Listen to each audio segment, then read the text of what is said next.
Hello and welcome to the ignite desire education YouTube channel. इस channel पर हम education से रिलेटेड वीडियोस को लगातार पोस्ट करते रहते हैं, तो एजुकेशनल वीडियोस को लगातार देखते रहने के लिए सब्सक्राइब करें हमारा चैनल इग्नाइट डिज़ायर एजुकेशन।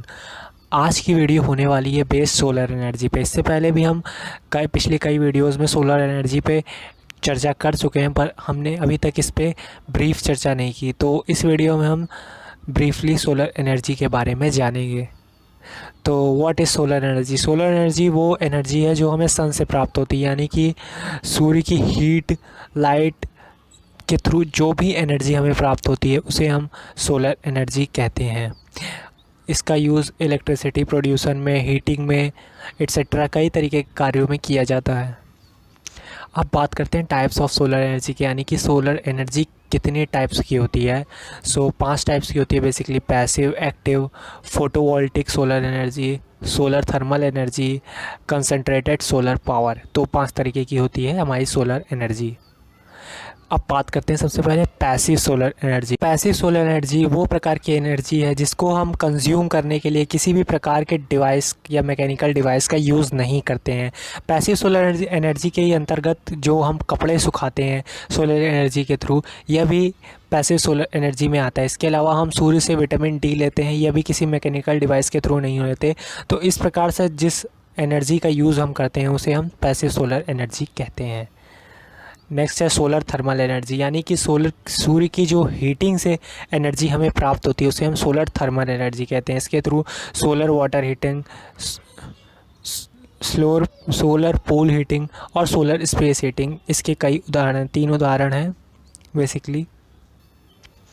अब आती है फोटोवोल्टिक एनर्जी। फोटोवोल्टिक एनर्जी यानी कि जिनका यूज़ करके फोटोवोल्टिक सोलर सेल्स को चार्ज किया जाता है और उसके बाद इसके थ्रू एनर्जी को कंज्यूम किया जाता है। इस एनर्जी के अंतर्गत सोलर इलेक्ट्रिसिटी जो कि पैदा की जाती है वो भी फोटोवोल्टिक सेल्स के थ्रू की जाती है। फोटोवोल्टिक सोलर लाइटिंग, यानी कि हमने देखा होगा आजकल चौराहों पे अक्सर सोलर रोड लाइट लगाई जाती है, तो ये भी फोटोवोल्टिक एनर्जी के थ्रू चलाया जाता है।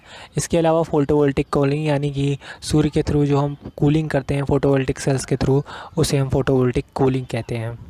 तो ये भी फोटोवोल्टिक एनर्जी के अंतर्गत आती है। उम्मीद करता हूँ आप फोटोवोल्टिक एनर्जी को समझ चुके हैं। फोटोवोल्टिक सेल्स के बारे में अगर आपको अधिक जानना है तो मेरी आप पिछली वीडियो प्लेलिस्ट में जाकर देख सकते हैं। अब है नेक्स्ट कंसंट्रेटेड सोलर एनर्जी। स्पष्ट हो रहा है कि इसमें किसी चीज़ को कंसंट्रेट यानी कि एक जगह पे फोकस किया जाएगा। ये एक प्रकार के थर्मल एनर्जी का ही उदाहरण है। इसमें क्या जाता है कि सोलर से जो भी एनर्जी आती है उसको एक सिंगल फोकस पॉइंट पे फोकस किया जाता है, जिसके बाद ये भाप उत्पन्न करती है जिसके थ्रू टरबाइंस को ऑपरेट किया जाता है और इलेक्ट्रिसिटी का उत्पादन होता है। इसके थ्रू बड़ी भारी मात्रा में सोलर एनर्जी का दोहन किया जाता है।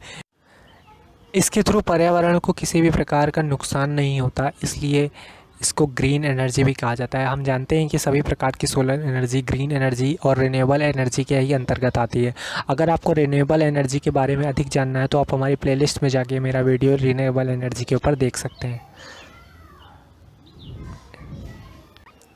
And last is active solar energy. Active solar energy के अंतर्गत सोलर एनर्जी को किसी फ्लूइड या लिक्विड या एयर में ट्रांसफ़र किया जाता है, जिसके बाद इसकी हीट को डायरेक्टली स्टोर किया जाता है, जिसके बाद आने वाले समय में जब इसकी ज़रूरत होती है तो इसका यूज़ एनर्जी के तौर पे किया जाता है।